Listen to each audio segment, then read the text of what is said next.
Hello my dear students. तो मैंने आपको जो आपका लेसन था प्रोज का, the sermon at Benares, English में इसके प्रोनाउंसिएशन करेंगे तो बेनारस, बट असल में ये वर्ड है बनारस।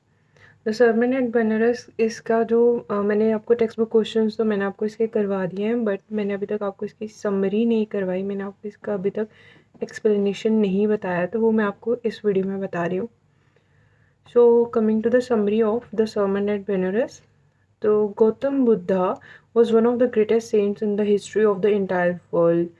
गौतम बुद्धा एक बहुत ही बड़े सेंट थे, सेंट या साधु जैसे हमारे हिंदुज़म में बोलते हैं, पूरे वर्ल्ड में। He was born in a royal family residing in northern part of India a long time back.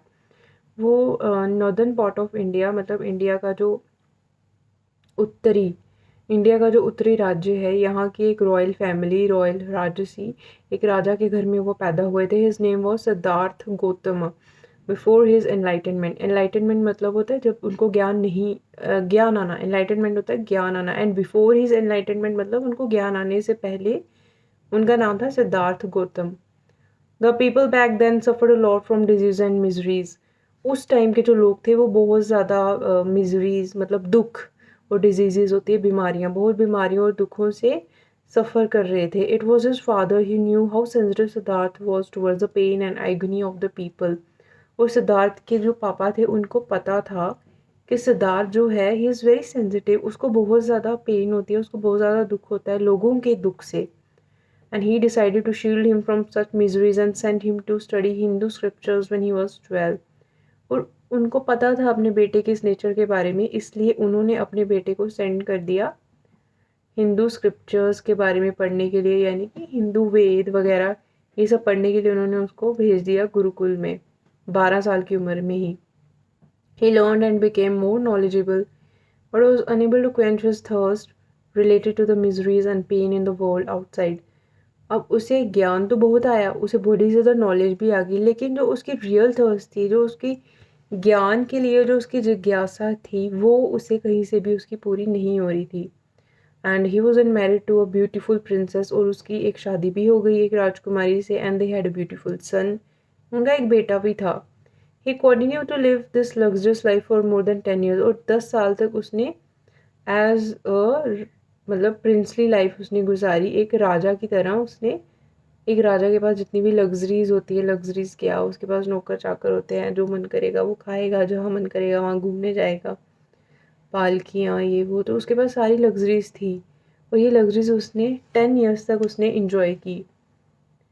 अब अब ये तो मैंने आपको बैकग्राउंड दी गौतम बुद्धा के बारे में। गौतम बुद्धा एक सेंट थे, और पहले उन्होंने राजसी लाइफ एंजॉय की क्योंकि वो एक राजा के घर में पैदा हुए थे। एंड देन उनको एनलाइटनमेंट हुई। एनलाइटनमेंट मतलब उनको ज्ञान ज्ञान मिला, उन्होंने बहुत ज़्यादा मेडिटेशन करी, उन्होंने बहुत ज़्यादा ध्यान लगाया, इससे उनको ज्ञान की प्राप्ति हुई भगवान के बारे में, या जो एक पावर है, पावर बियॉन्ड साइंस, उसके बारे में उनको एनलाइटनमेंट हुई। And now coming to the जो मेन जो इसके जो स्टोरी के जो कैरेक्टर्स हैं, यानी कि जो स्टोरी के जो पात्र हैं वो क्या क्या हैं। एक तो सिद्धार्थ है, और उसके बीच और उनका जो डायलॉग होता है वो किसके साथ होता है, उनका जो डायलॉग है वो होता है विद किस्सा गौतमी। किस्सा गौतमी के साथ उनका डायलॉग होता है, और वो डायलॉग किसके बारे में है, किस्सा गौतमी के जो किस्सा गौतमी का जो बेटा है वो एक्सपायर कर जाता है। तो यहाँ से जो है उनका बीच का एक डायलॉग शुरू होता है, वो मैं आपको अच्छे से एक्सप्लेन करूँगी नाउ। अब जो सिद्धार्था थे उनको रियलाइज़ हो गया कि इस दुनिया में बहुत ही ज़्यादा पेन है, इस दुनिया में बहुत ज़्यादा सफरिंग्स हैं, लोगों के पास बड़ी ज़्यादा दुख हैं जिनसे लोग अपने आप को जिससे लोग सफ़र कर रहे हैं। अब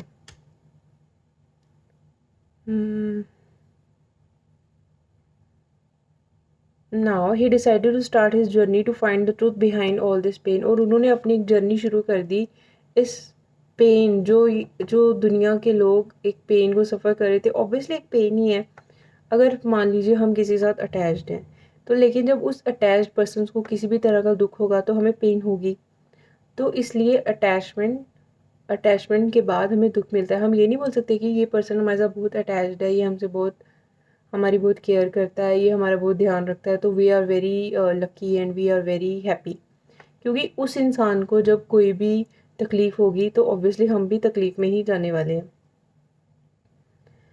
नाउ वन डे क्या हुआ, his path cross with a lady named किसा गौतमी, और जब वो जा रहे थे उनके रास्ते में उन्हें एक लेडी मिली, उसका क्या नाम था, किसा गौतमी।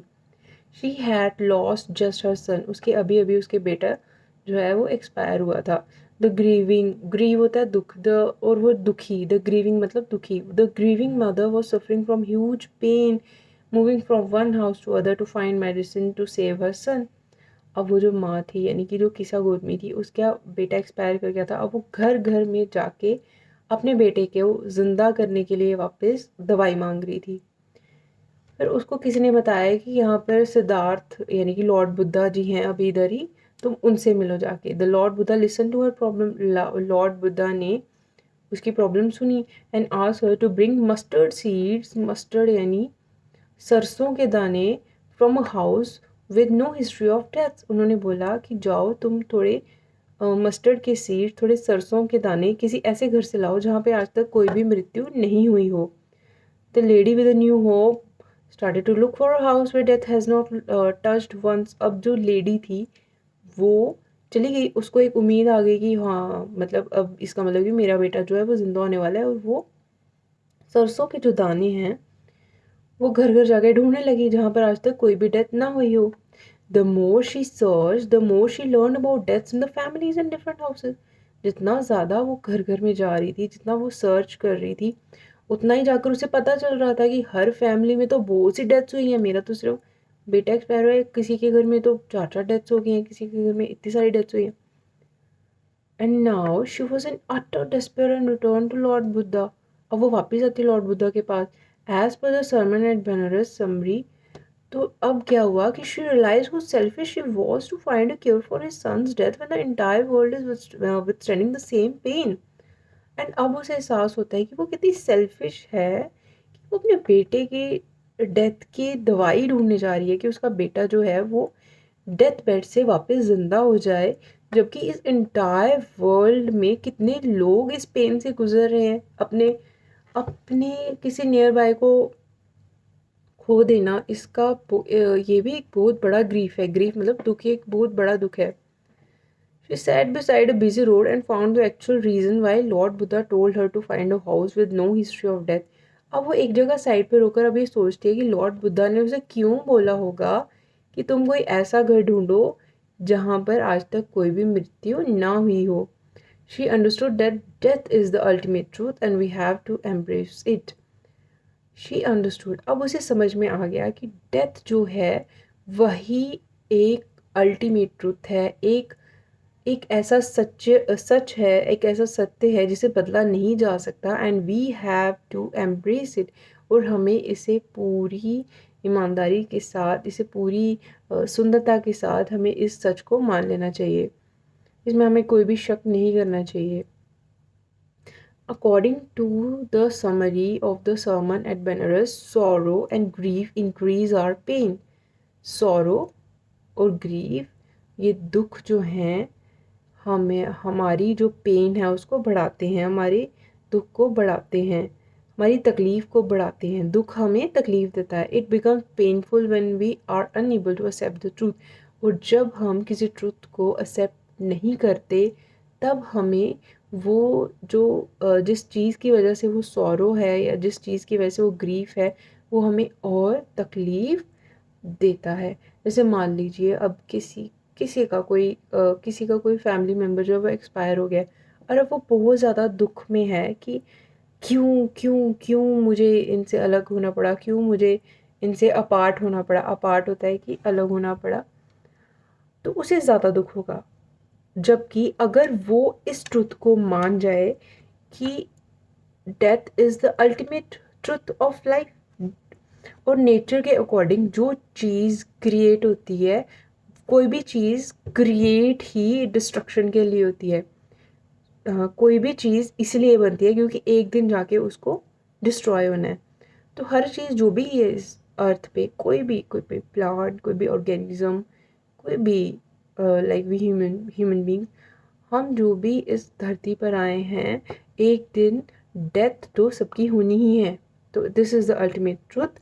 और अगर हम किसी भी चीज़ को लेके अगर उसके जो एग्जैक्ट ट्रुथ का बारे में अगर हमें पता होगा, तो हमारी जो सॉरो और जो ग्रीफ है, जो हमारा दुख है और जो हमारी पेन है, सफरिंग्स हैं, वो हमारी कम हो जाएंगी। तो बेटा इसके टेक्स्ट बुक क्वेश्चंस का वीडियो मैंने ऑलरेडी अपलोड करा हुआ है। तो ये इसकी समरी थी जो मैंने शॉर्ट मैंने हिंदी में बता दी। तो बेटा अपने आप को हेल्दी रखो और पढ़ते रहो, क्योंकि अब तो शायद एग्ज़ाम्स भी आपके कुछ महीनों में एग्ज़ाम्स भी आने वाले हैं। तो study hard and stay healthy. Thanks.